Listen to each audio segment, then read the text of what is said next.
नमस्कार स्टूडेंट। हम आज राजनयिक भाषा के बारे में चर्चा करेंगे।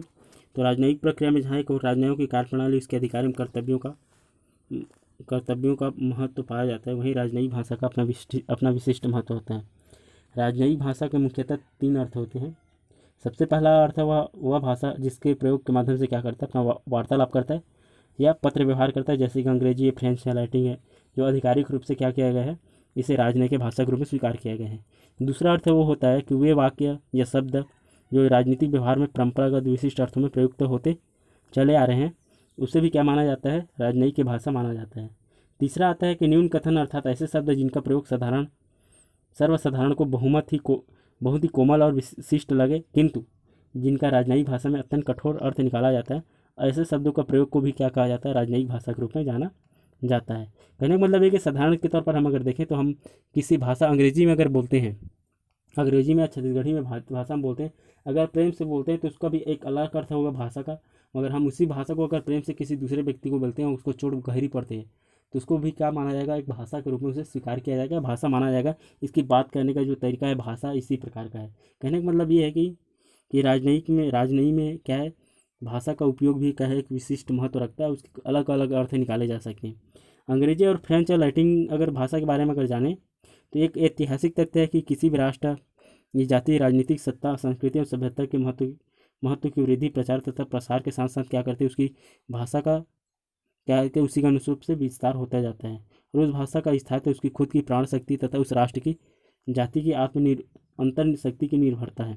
प्रायः समस्त एशिया की भाषाओं पर संस्कृत का गहरा प्रभाव पड़ा है और इसका ज्वलंत उदाहरण है यूरोप में अत्यंत प्राचीन काल से ही ग्रीक तथा लैटिन भाषाओं का व्यापक प्रभाव पड़ा, अंतः शक्ति के घोतक के रूप में रहा है। रोमन संस्कृति का प्रभाव इतना व्यापक एवं दीर्घकालिक था कि पश्चिमी यूरोप के समस्त सुचालित एवं संगठित राज्यों में शासन तथा धर्म के प्रमुख कार्यों में लैटिन भाषा का एकाधिपत्य शताब्दियों तक बना रहा। फिर धीरे धीरे क्या हुआ, जब यूरोप में फ्रांस के प्रभुत्व उत्थान हुआ तो पेरिस यूरोप की शिफ्ट संस्कृति का की भी केंद्र बन गया। फिर अंत में क्या हुआ, ये कि फ्रेंच भाषा और संस्कृति का गहरा प्रभाव पड़ा और अन्य राजधानियों तक जा पहुंचा। जिस तरह से पाश्चात्य संस्कृति प्रेमी अपनी मातृभाषा में वार्तालाप करते समय क्या करते हैं, जैसे कि भारत में क्या होता है, समय समय पर जो लोग हैं, यूरोपीय भाषा को प्रेम करने वाले जो लोग हैं, हिंदी में बात करते हुए क्या करते हैं, समय समय पर अंग्रेजी को प्रयोग करते हैं। उसी प्रकार से विश्व के विभिन्न देशों में लैटिन भाषा की जो सोच है वो बढ़ने लगे। कहने का मतलब है कि आज क्या करते हैं, एक सामान्य मनुष्य अपने आप को क्या करते हैं, इंग्लिश में बात करने से क्या अपने आप को सभ्य मानते हैं या एजुकेटेड मानते हैं या पढ़े लिखे मानते हैं। उसी प्रकार से क्या है, यूरोप महाद्वीप में भी इसी प्रकार की जो सोच है वो प्रारंभ हुई और समय समय पर क्या करने के साथ साथ वो अपने अंग्रेजी भाषा में बात करने के साथ साथ क्या है, वो फ्रेंच भाषा में बात करना प्रारंभ किया। फिर उसी प्रकार से क्या हुआ, जो क्या माना जाता है, राजनयिक भाषा के रूप में फिर इसे मानना प्रारंभ या इसको स्वीकार करना प्रारंभ हो गया। मगर अगर राजनयिक शब्दावली का अगर बारे में अगर बात करें, राजनयिक शब्दावली के बारे में हम बात करें, राजनयिक भाषा के बारे में बात करें, तो आज वर्तमान में राजनयिक की भाषा के बढ़ते हुए महत्व के साथ साथ उन मुहावरों और विशिष्ट पर्यायवाची शब्दों का भी ज्ञान आवश्यक है, जिसका राजनयिक संबंधों को स्थापना में विशेष अर्थ होता है।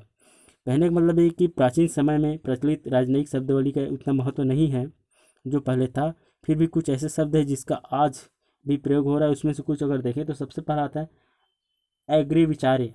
जब कोई राजनीतिक या किसी संधि वार्ता के समय दूसरे पक्ष को प्रस्ताव को अपनी ओर से तो स्वीकार कर लेता है, परंतु अपनी सरकार को स्वीकृति से बाध्य नहीं करना चाहता, तो वो क्या करते हैं, उसे अग्र विचार बताकर क्या करते हैं, स्वीकार कर लेता है। ऐसी अवस्था में अंतिम स्वीकृति उसे सरकार के हाथों में रख देती है। कहने का मतलब ये कि जब कोई संधि या समझौते करने गए हैं, मगर उसे मजबूरीवश वो संधि करना पड़ रहा है, मजबूरीवश वो वहाँ पर पहुँच गया है, इसलिए वहाँ पर चर्चा करना पड़ रहा है, मगर वो क्या कर देता है, उसे एग्री विचार के रूप में उसे स्वीकार करता है। उसके द्वारा यह कह दिया जाता है कि अगर तो संधि मैं स्वीकार कर लिया हूँ, ये संधि को तब, मगर जब तक इस संधि को तब तक यानी पूरा नहीं माना जाएगा जब तक हमारे देश की जो सरकार है उसे स्वीकार ना कर ले। तो कहने का मतलब है कि जो शब्दावली ही में अगर आधार पर देखें तो विश्व के विभिन्न देशों के मध्य संधि या समझौते का निर्माण करने का जो तरीका है या शब्दावली है, वो अलग अलग तरीके से प्रयोग करने का भी काम करता है। उसके बाद आते हैं अभिसमय। दूसरा जो शब्दावली आता है अभिसमय, यह लैटिन भाषा के शब्द कन्वेंसियों से लिया गया, जिसका अर्थ समझौता होता है। यह शब्द उन समझौते के समय प्रयोग में लाया जाता है जिन पर बहुत से देश हस्ताक्षर करें और जिनमें विभिन्न बातों को नियम निर्धारित किए जाए। आधुनिक समय में इस प्रकार के जो अन्य दलीय समझौते हो चुके हैं जो भिन्न भिन्न क्षेत्रों में अंतर्राष्ट्रीय विधेयक के नियम निश्चित करते हैं, उसे अभिसमय के रूप में जाना जाता है। तीसरा जो शब्दावली है राजनयिक शब्दावली में आकस्मिक राजनय, तो प्रोफेसर मोवत ने जर्मनी की नीति को अकस्मात राजनय बताया है। विल्सन के विचार में इस प्रकार का जो राजनय है बड़ा खतरनाक होता है, यह शक्ति के प्रदर्शन पर आधारित होता है। इसके अंतर्गत अशांति का संभावना अधिक है। इस नीति का वास्तविक लाभ यह है कि तुरंत ही एक सैनिक राज्य अपनी इच्छा अनुसार कुछ क्षेत्रों में अपनी अधीन कर लेता है। इस राजनय का ज्वलंत उदाहरण 1908 में बोस्निया और हेर्जेगोविना का काउंट एर्थोल का द्वारा हड़प करना है। चौथा अगर इसकी पद्धति तीसरा अगर अगला जो भाषा देखें, अनुशास्ती, किसी भी प्रसंविदा या विधि को भंग करने के लिए जो दंड दिया जाता है उसे अनुशास्ती कहा जाता है। किसी भी प्रविधा की विधि को भंग करने के लिए जो दंड दिया जाता है उसे अनुशास्ती कहा जाता है। इसे प्रतिबंध भी कहा जाता है, सैंक्शन भी कहा जाता है। अगर कोई कभी भी दो देशों के मध्य अगर किसी प्रकार का अगर क्या हो रहा है, संधि या समझौते पहले से हो गया है, संधि या समझौते हो गया है और कोई एक राष्ट्र क्या करता है, उससे संधि और समझौते से अगर पीछे हट जाता है तो क्या किया जाता है, उससे अपना भरपाई करने के लिए क्या किया जाता है, संबंधित देश उस पर सैंक्शन या प्रतिबंध लगाता है ताकि उसे क्या किया सके, उसे बेहतर तरीके से नियंत्रण किया जा सके। आप लोगों ने हाल फिलहाल में देखा हुआ कि इराक और अमेरिका के मध्य क्या हुआ, जो आज वर्तमान समय में युद्ध चल रहा है, वो अनुशस्ती भी कहा जा सकता है, क्योंकि अमेरिका ने क्या किया, ईरान पर प्रतिबंध लगा दिया है और जिसके कारण उसके मध्य जो संधि जो करार हुए थे उसके कारण से क्या है, उन दोनों के मतभेद हो गया और मतभेद के कारण दोनों के संधि समझौते टूट गए। इसके कारण से अमेरिका ने क्या है, उस पर प्रतिबंध लगा दिया है और प्रतिबंध के कारण कोई भी अन्य देश इराक ईरान से क्या नहीं कर सकता, किसी प्रकार का सामान खरीद नहीं सकता। इसे भी एक क्या माना जाता है, राजनयिक शब्दावली के रूप में इसे स्वीकार किया जाता है। उसके बाद आते हैं इसमें अंतिम चेतावनी भी क्या माना जाता है, राजनयिक के शब्दावली के रूप में इसे स्वीकार किया गया है। जब कोई देश एक दूसरे देश को ऐसा टिप्पणी या विज्ञापन पत्र भेजता है जिसमें कुछ मांगों पर अधिक बल दिया जाता है, तब उसे अंतिम चेतावनी कहते हैं। ऐसी टिप्पणी में यह मांग की जाती है कि उसका उत्तर तुरंत में स्पष्ट भाषा में एक निश्चित समय के भीतर दिया जाए। एक ऐसी अंतिम मांग होती है जिसमें अधिक सर्द टिप्पणी भेजने वाला राष्ट्र स्वीकार नहीं करेगा। यदि उसकी मांग स्वीकार नहीं किया जाए तो साधारणतः उसका अर्थ यह होता है कि टिप्पणी भेजने वाला राज्य शक्ति का प्रयोग करेगा। उसके बाद आता है अगला जो शब्द है अमैत्रीपूर्ण कार्य। अमैत्रीपूर्ण कार्य मतलब होता है किसी भी राज्य का ऐसा कार्य जिसे दूसरा राज्य युद्ध का कारण मानते हो, वह उस राज्य से केवल उतना ही कहता है कि वह उसके उक्त कार्यों को अमैत्रीपूर्ण कार्य समझता है। आजकल यह शब्द इतने सीमित अर्थ में लिया जाता है जब कोई भी देश दूसरे देश के किसी भी कार्य को अमैत्रीपूर्ण कार्य कह देता है। अगला आता है अभिलाषाएं। ये वे सिफारिशें होते हैं जिसे कोई सम्मेलन अपनी संधि भविष्य में अच्छे पद प्रदर्शन के लिए जोड़ देता है अथवा इसे अभिलाषा कहते हैं। ऐसी अभिलाषाएं संधि पर हस्ताक्षर करने वाले राष्ट्रों के लिए बाध्य नहीं होता, तो वो केवल सिफारिश होते हैं, उन्हें चाहे कोई भी माने या ना माने। उसके बाद अगर अगला भाषा देखें तो उचित स्थान देना, तो राजनयिकों को प्रीतिभोज देना। समय पर इस बात का बड़ा ध्यान रखा जाता है कि उनसे ऐसे अवसरों पर उचित स्थान दिए जाए। उचित स्थान देने से की कला के संबंध में ऐसे शब्द को प्रयोग किया जाता है। उसके बाद आता है अगली एक पक्षी घोषणा। कभी कभी कुछ राज्य अपने अधिकारों की या नीतियों की स्थापना एक सैद्धांतिक घोषणा करते हैं और उसकी सूचना बाद में अन्य राष्ट्रों को भेज दिया करते हैं। इस प्रकार की घोषणा को एक पक्षी घोषणा कहा जाता है। 1823 में अमेरिका के राष्ट्रपति मुनरो ने अमेरिकन महाद्वीप के संबंध में एक प्रसिद्ध घोषणा की थी जिसे मुनरो सिद्धांत कहा जाता है और इसे एक पक्षी सिद्धांत भी कहा जाता है, एक पक्षी घोषणा भी माना जाता है। उसके बाद आता है अगर अगला जो भाषा है कार्यान्वृत्ति। यह शब्द वाणिज्यिक दूत की नियुक्ति के संबंध में प्रयोग में लाया जाता है। जब किसी देश में कोई वाणिज्यिक दूत नियुक्त किया जाता है तो वहाँ के संबंधित अधिकारी द्वारा उसके कार्य के लिए आवश्यक स्वीकृति दी जाती है और इस स्वीकृति को कार्यानुमति भी कहा जाता है। उसके बाद अगर अगला शब्द देखें तो कार्यदूत, तो किसी भी राजदूत या अन्य श्रेणी के राजदूत की अनुपस्थिति में दूतावास उच्च अधिकारी या प्रथम सचिव उसके कार्य को संभालता है।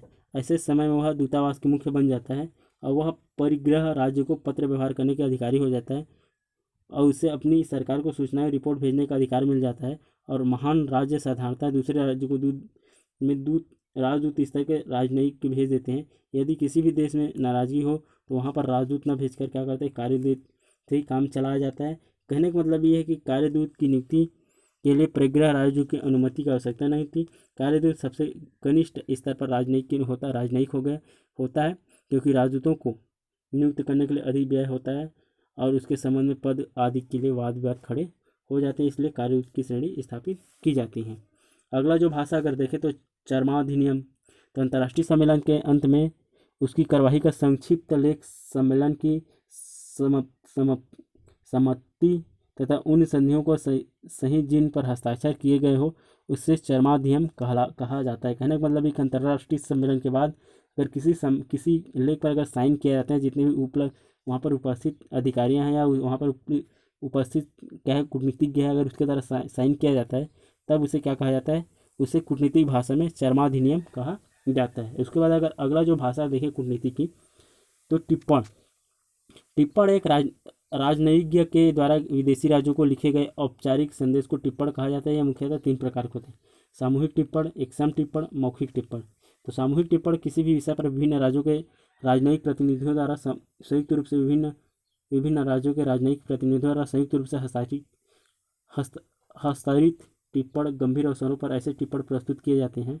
इस सामूहिक टिप्पण पर सभी राजदूतों का हस्ताक्षर नहीं होते, परंतु सब राजदूतों एक सा टिप्पण भेजते हैं। अपना हस्ताक्षर प्रत्येक राजदूत उक्त टिप्पण से पृथक प्रतिलिपि पर करता है और सभी एक साथ मिलकर इस प्रकार की प्रतिलिपियां संबंधित प्रशासन के सामने प्रस्तुत करते हैं। कहने का मतलब है कि सामूहिक टिप्पण का मतलब होता है कि एक ही दस्तावेज में सभी राजदूतों का हस्ताक्षर नहीं होते, मगर समान उसी एक ही प्रकार के जो टिप्पणी है या जो चर्चा है, बातें हैं, उसको अलग अलग दस्तावेज में हस्ताक्षर करके संबंधित राज्यों को भेजा जाता है। उसके बाद आता है एक सम टिप्पण।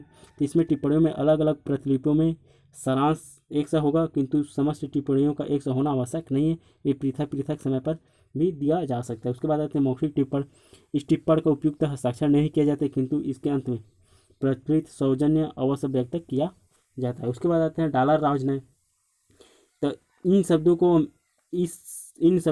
अमेरिका की उस विदेश नीति के संबंध में प्रयोग किया जाता है जो राष्ट्रपति थियोडोर रूजवेल्ट ने 1905 से 1909 के बीच में कैरेबियन क्षेत्र में और राष्ट्रपति टेफ्ट ने 1909 से 1913 के बीच चीन में अपनाई थी। राष्ट्रपति टेफ्ट ने 3 दिसंबर 1912 को इस नीति का प्रकाश डालते हुए कहा था कि इस नीति के अंतर्गत अमेरिकन डॉलर गोली का स्थान लेते हैं। यह नीति मानव जाति के कल्याण एवं वाणिज्य के उचित ध्येयों को ध्यान में रखकर बनाई गई है। इस नीति के अंतर्गत दक्षिणी अमेरिका के राज्यों को वित्तीय सहायता देकर उन्हें अपने प्रभाव में कर लिया गया और थियोडोर रूजवेल्ट ने वित्तीय सहायता द्वारा कैरेबियन क्षेत्रों में अमेरिका को प्रभाव को बढ़ाया गया। राष्ट्रपति टेफ्ट ने धन लगाकर दक्षिण अमेरिका में भी अपना प्रभाव बढ़ाना वहाँ की नीति के अधिक सफल हुई और चीन में इस नीति के द्वारा वहीं के क्षेत्रीय अखंडता को कायम रखा गया। तो कहने का मतलब इस प्रकार से जब नीति अपनाया जाता है तब उसे राजनय डॉलर कहा जाता है। उसके बाद आता है तनाव कम करना। यह शब्द अंग्रेजी के इंटेन का विरोधी शब्द नहीं है, इसका अर्थ होता है तनाव को कम करना। डिटेन होता है, यह शब्द अंग्रेजी के इंटेन का विरोधी शब्द नहीं है, इसका अर्थ होता है तनाव को कम करना। हम यह कह सकते हैं कि अगस्त 1963 में मॉस्को की अणु बमों के विस्फोट को रोकने की संधि साधारण सभा के 18वें सत्र के बाद विवादों के फलस्वरूप पूर्व तथा पश्चिम के बीच डिटेन का वातावरण उत्पन्न हो गया। उसके बाद अगला शब्द अगर देखें तो दूतावास, प्रेस। राजनयिज्ञ अपनी सरकारों को पत्र व्यवहार करते समय या तो टेलीफोन या तार लिखित रिपोर्ट प्रस्तुत कर सकते हैं। वे अपने पत्रों एवं रिपोर्टों को विशेषकर सरकारों को डाक के थैले में भेजते हैं। इन हरकारों को विशेष सुविधाएं दी जाती हैं। डाक थैलों की अनतिक्रमणीय का विशेषाधिकार का प्राप्त होता है। अपने पुराने समय में थैलों को निजी डाक के अलावा अनेक प्रकार की वस्तु भी भेजी जा सकती है। अब इस सुविधा का अंत कर दिया गया है। जिस दिन वह थैला लाया या ले जाया जाता है, उन्हें दूतावास के डाक दिवस कहते हैं। उस दिन बड़ी चहल पहल रहती है। उसके बाद आते हैं धमकी का राजनय। इस प्रकार के राजनय का प्रयोग संयुक्त राज्य अमेरिका ने राष्ट्रपति थियोडोर रूजवेल्ट ने किया था। 1900 में उन्होंने कहा था कि मुझे सदैव पश्चिम अफ्रीका के प्रचलित इस कहावत की रुचि रही है कि नम्रता से बोलो और अपने हाथ में एक बड़ा सा डंडा रखो। ऐसा करने से तुम सदैव सफलता मिलेगी और सदैव सफलता तुम्हारे हाथ में रहेगी। इसे धमकी राजनय के रूप में जाना जाता है। उसके बाद आता है निर्बाध गमन। सरकारी कर्मचारियों जब राजकीय कार्य से किसी देश को जाते हैं तो उस देश के दूतावास को उसकी सुविधा के लिए उक्त देशी चुंगी अधिकारियों के नाम से एक सिफारशी पत्र इसलिए दिया जाता है ताकि सीमा प्रवेश के समय उसकी तलाशी न लिया जाए, और इसे निर्बाध गमन कहा जाता है। बिना वीजा के जब कोई एक देश के कर्मचारी दूसरे देश में जब घूमता है या वहाँ पर रहता है तब उसे निर्बाध गमन कहा जाता है। परम श्रेष्ठ है, यह पदवी राजदूतों को मिली हुई है। मिनिस्टर के सम्मेलन में जिसने वेस्टफोलियो की संधि तैयार की थी, यह निश्चित हुआ कि यह पदवी सभी राजदूत को दे दी जानी चाहिए। शिष्टाचार के आधार पर यह पदवी दूसरी श्रेणी के राजनयिकों को भी मिली हुई है। यह विधि के अनुसार वे अधिकारी नहीं होते जो ब्रिटेन में यह पद राजदूत वाइसराय और महाराज्यपालों को मिला हुआ होता है। उसके बाद आते हैं विश्वा जो पद है प्रत्यर्पण। जब एक अपराधी एक देश से भागकर दूसरे देश में चला जाता है तब उसे वापस बुलाना बड़ा कठिन होता है। साधारणतः उसे तभी वापस बुलाया जा सकता है जब दोनों देशों के बीच प्रत्यर्पण संधि हो चुकी हो। इन संधियों की अनुपस्थिति में यह सरकार दूसरी सरकार से अपने अपराधियों को वापस बुलाने के लिए केवल प्रार्थना ही कर सकते हैं। साधारणतः ऐसी प्रार्थना कम की जाती है। भारत के क्षेत्र में बहुत से आतंकवादी पाकिस्तान भाग गए हैं। भारत सरकार ने उसको वापस बुलाने की मांग नहीं की क्योंकि भारत और पाकिस्तान के मध्य प्रत्यर्पण संधि नहीं हुई है। ऐसी संधियों के केवल दो दलों में ही होती है। भारत और नेपाल के बीच इस प्रकार की संधियाँ हुई है। उसके बाद आते हैं पूर्ण शक्तियाँ। यदि किसी राजदूत को किसी विशेष कार्य को करने, संधि वार्ता करने के लिए बाहर भेजा जाता है तब उसे सरकारी लेख दिया जाता है। इसे पूर्ण शक्तियाँ कहते हैं। इस लेख के किसी भी विदेशी सरकार को यह बताया जा सकता है कि अमुक राजदूत के क्या अधिकार है। उसके बाद आते हैं प्रत्यय पत्र का मतलब होता है जब एक मनुष्य किसी देश के राजदूत नियुक्त किया जाता है तो उसे प्रत्यय पत्र दिया जाता है। ये पत्र राज्याधिपति की ओर से परिग्रह राज्यपति को संबोधित किए जाते हैं। इस पत्र में राजदूत का परिचय, उसका पद, प्रेषण का अध्याय बताया जाता है और राजदूत के विषय यह पत्र विदेश मंत्री की ओर से परिग्रह राज्य के विदेश मंत्री को संबोधित किया जाता है। उसके बाद आता है प्रार्थना पत्र। इस शब्द का अर्थ होता है प्रार्थना पत्र भेजना। प्रार्थना पत्रों में हर प्रकार की बातें रखी जा सकती है। इन प्रार्थना पत्रों में कोई सुझाव, प्रस्ताव, मांग आदि प्रयत्न, चेतावनी भी, धमकियाँ आदि रखे जा सकते हैं। उसके बाद आते हैं पोप द्वारा की गई संधियाँ। ये उस प्रकार की संधि होती है जो किसी दूसरे राज्य के अधिपति से पोप करता है। इस प्रकार की संधि को इस पोप ने 11 फरवरी 1980 के साथ की थी। उसके बाद आती है प्रतिवेदक। किसी सम्मेलन की समितियाँ अथवा उस उप समितियाँ अपने जिस एक प्रतिनिधि को मूल सम्मेलन में उसका प्रतिवेदन प्रस्तुत करने के लिए चुने हैं उसे प्रतिवेदक कहते हैं। और वह ही उसका प्रतिनिधित्व मूल सम्मेलन में करता है। उसके बाद आता है फलाहार राजना। तो फलाहार राज ने 1912 में सर्वप्रथम अमेरिका राज्य में राष्ट्रपति के चुनाव में प्रजातांत्रिक दल की सफलता मिली और वुडरो विल्सन राष्ट्रपति चुने गए। विल्सन ने विलियम्स जेगिन ब्रांस को अपना विदेश नीति बनाया और प्रजातांत्रिक दल विरोधी पार्टी का एक प्रमुख नेता गणराज्यात्मक दल में उसकी नीति का बड़ा विरोध किया गया। पद ग्रहण करते हुए उसने घोषित किया कि अपने मेहमानों का स्वागत वह कभी भी मंदिरा से नहीं करेगा। उसने सादगी के लिए एक नए युग का जन्म दिया और यदि समाचार पत्रों को उसका मजाक उड़ा गया और उस राजनय को फलाहार कहा जाता है। महामंत्रालय पहले समय में चांसलर मुख्य कार्यालय को चांसलरी कहते थे। अब इसका अधिक व्यापक अर्थ हो गया है। अब इसमें सब अधिकारी सम्मिलित है जो वैदेशिक नीति को नियंत्रित करते हैं। कभी कभी चांसलरी शब्द का विदेश विभाग से अर्थ से लिया जाता है। चांसलरी से अर्थ से अभिप्राय किसी राजनीतिक प्रतिनिधि के कार्यालय से है जो उसके प्रथम, द्वितीय, तृतीय सचिवों इत्यादि से संबंधित हो। उसके बाद आते हैं मूलारूप। प्रारंभ से यह सिर्फ किसी समझौते का रिकॉर्ड मात्र था। इसकी महत्ता संधि का अभिप्राय कम होती थी, परंतु अब ये बहुत महत्वपूर्ण अंतर्राष्ट्रीय समझौतों के संबंध में इस शब्द का प्रयोग होने लगा है। 1920 में जेनेवा में उस समझौते का मूल रूप से नाम दिया जाता है जिसका अनुसार स्थायी अंतर्राष्ट्रीय न्यायालय स्थापित किया गया। उसके बाद आता है मित्रता।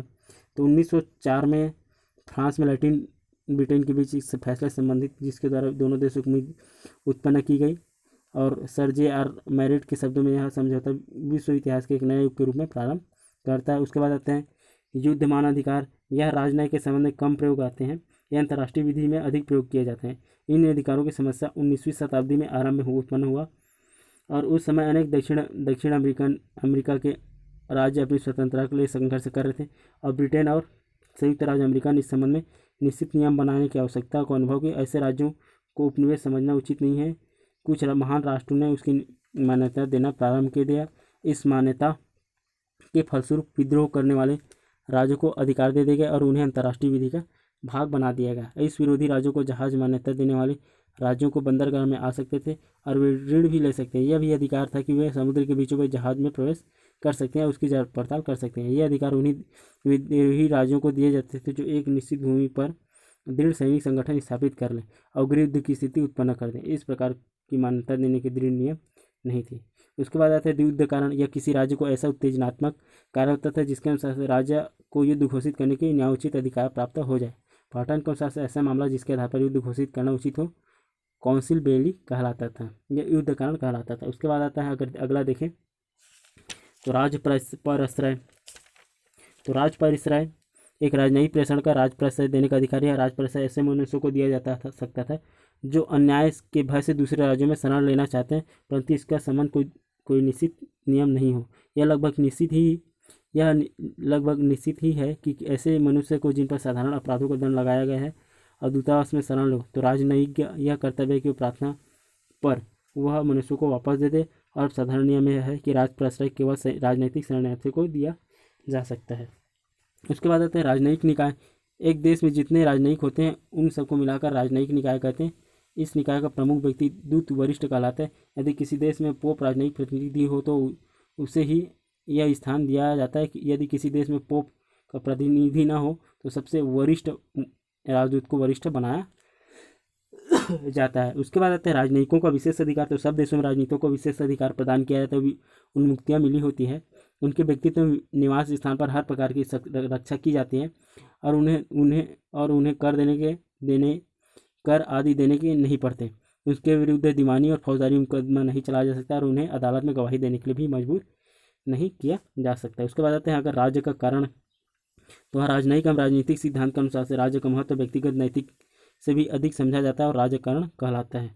मजदूरों को वापस बुलाना, राजदूतों को वापस बुलाना। जब कोई सरकार अपने देश में रहने वाले किसी राजदूत के कार्य को उचित नहीं समझती तो क्या कर सकती है, उसे वापस बुला सकती है। उसके बाद आता है अगर विवाचन समझौता। विवाचन समझौता किसे कहते हैं, जब दो राज्य अपने किसी झगड़े की समस्या को विवाचन को सौंप देते हैं तो विवाचन प्रक्रिया जब जो नियम पत्र बनाता है उसे विवाचन समझौता कहा जाता है। किसी विषय पर क्या करता है, कभी दो राष्ट्रों के मध्य क्या है, किसी विषय पर क्या हो जाता है, लड़ाई झगड़ा हो जाता है और उस विषय पर क्या करते हैं, उस झगड़े को निपटाने के लिए जो नियम एवं कानून बनाए जाते हैं उसे क्या कहा जाता है, विवेचन कहा जाता है। उसे विवाचन कहा जाता है। अगला शब्द के बारे में जाने पर क्या है बोलते हैं राजनयिक शब्द के बारे में, तो शामिल होना। हिटलर की सरकार सदैव यह चाहती थी कि जर्मनी और ऑस्ट्रिया को एक कर दिया जाए, उन दोनों में राजनीतिक एकीकरण कर दिया जाए। दोनों देशों की जनता एक ही भाषा बोलती थी। हिटलर ने जर्मनी की विस्तारवादी नीति को अंतर्गत ऐसा करना चाहा। वर्साय की संधि की शर्तों के विरुद्ध उसने बलपूर्वक ऑस्ट्रिया को जर्मनी में मिलाया। इन दोनों देशों में एकीकरण को ही शामिल होना कहा जाता है राजनयिक भाषा में। उसके बाद आते हैं सहचरी। तो सहचरी 3 प्रकार के होते हैं। प्रथम तो नौसेना, दूसरा सैनिक और तीसरा हवाई या वाणिज्य सहचारी होते हैं। जो दूतावासों में विशेष कार्य करने के लिए रखे जाते हैं वह उच्च अधिकारी होते हैं। और दूसरी श्रेणी में सहचारी राजनयिक कर्मचारी होते हैं, वे एक प्रकार के छोटे राजनयिक सचिव होते हैं। अब तीसरे श्रेणी के कहने की प्रथा हो गई है। तीसरी श्रेणी के सहचारी अवैतनिक सहचारी होते हैं। बहुत से दूतावासों में सांस्कृतिक सहचारी की नियुक्ति करने की प्रथा हो गई है। उसके बाद आते हैं समर्पण संधि। 19वीं शताब्दी में कई महाराष्ट्रों ने निर्भर राज्यों को ऊपर ऐसी संधियाँ लाद दी रखी हैं जिसके अनुसार से महाराष्ट्रों को नागरिकों को वहाँ के विशेष अधिकार प्राप्त थे। यह संधि ईसाइयों राज्यों ने तुर्की ईरान पर लाद दी रखी है। इन 2 देशों में बसे हुए ईसाई नागरिक को विशेष सुविधाएं दी जाती थी और उन्हें करों से मुक्ति दी जाती थी और उन्हें विरुद्ध स्थानीय न्यायालयों में मुकदमे नहीं चला सकते थे। प्रथम विश्व युद्ध के उपरांत तुर्की और ईरान ने इन विशेषाधिकारों को अंत कर दिया था और इसे समर्पण संधियाँ कहा जाता था। संधिगत कारण। यह शब्द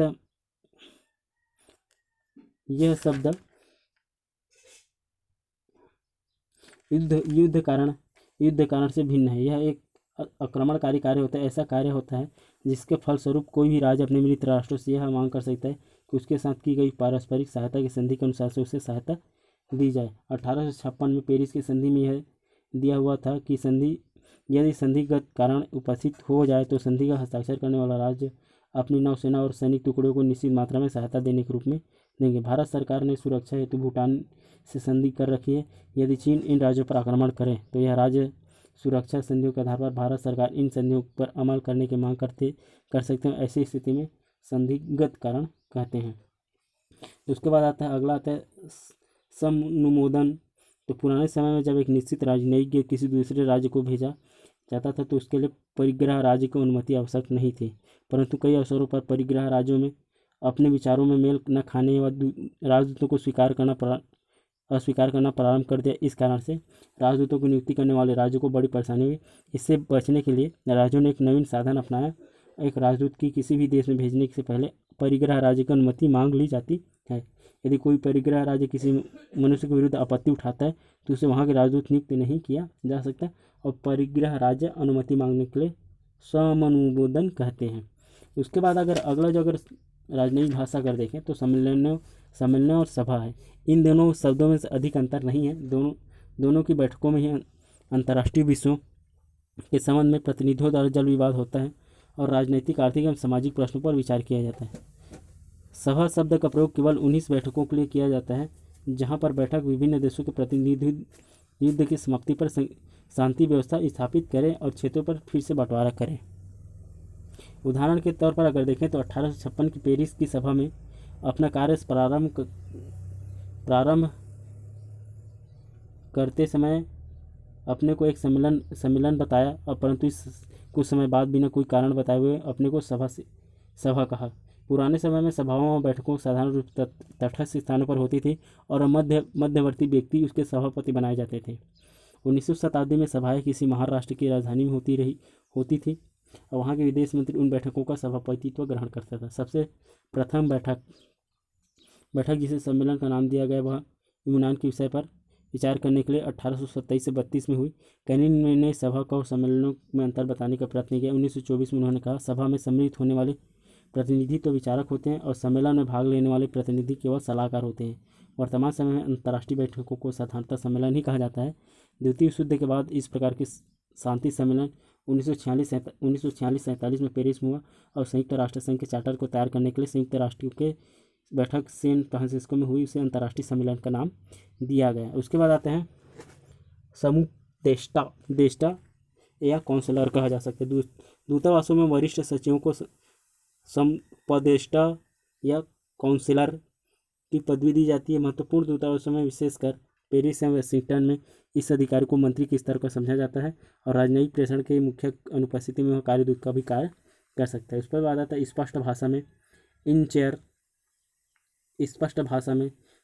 इन चेयर तार दो प्रकार के भेजे जा सकते हैं, गुप्त भाषा में या स्पष्ट भाषा में। यदि कोई राजनयिक तार गुप्त भाषा में नहीं वरन साधारण भाषा में लिखकर भेजता है तो उसे वह स्पष्ट भाषा में भेजा हुआ कहा जाता है, परंतु वर्तमान यह प्रणाली समाप्त हो गई है स्पष्ट भाषा। उसके बाद आते हैं साधारण अधिनियम। जब किसी अंतर्राष्ट्रीय सम्मेलन में निश्चित निश्चयों को संक्षिप्त रूप से दिया जाता है, किसी संधि को निर्धारित सिद्धांतों के संबंधित नियमों को ब्यौरेवार दिया जाता है तो इसे साधारण अधिनियम कहा जाता है। साधारण अधिनियम संधि या समझौते के अधिक भिन्न नहीं है। उसके बाद अगर भाषा देखें तो सूक्ष्म लेखन। तो किसी भी सम्मेलन को सूक्ष्म लेखन कार्य वृत्त के लिए यह शब्द प्रयोग होता है। यदि सम्मेलन में सम्मिलित होने वाले प्रतिनिधि इन पर हस्ताक्षर कर दे तो इसे माना अनिवार्य हो सकता है। तो इस आधार पर क्या माना जाता है, इस आधार पर अनेक ऐसे संक्षिप्त शब्द है जो बोलने और सुनने के लिए भले साधारण हो परंतु राजनयिक भाषा में उसका अर्थ गंभीर होता है। इस आधार पर क्या किया गया है, राजनयिक भाषाओं का उपयोग अलग अलग तरीके से किया जाता है।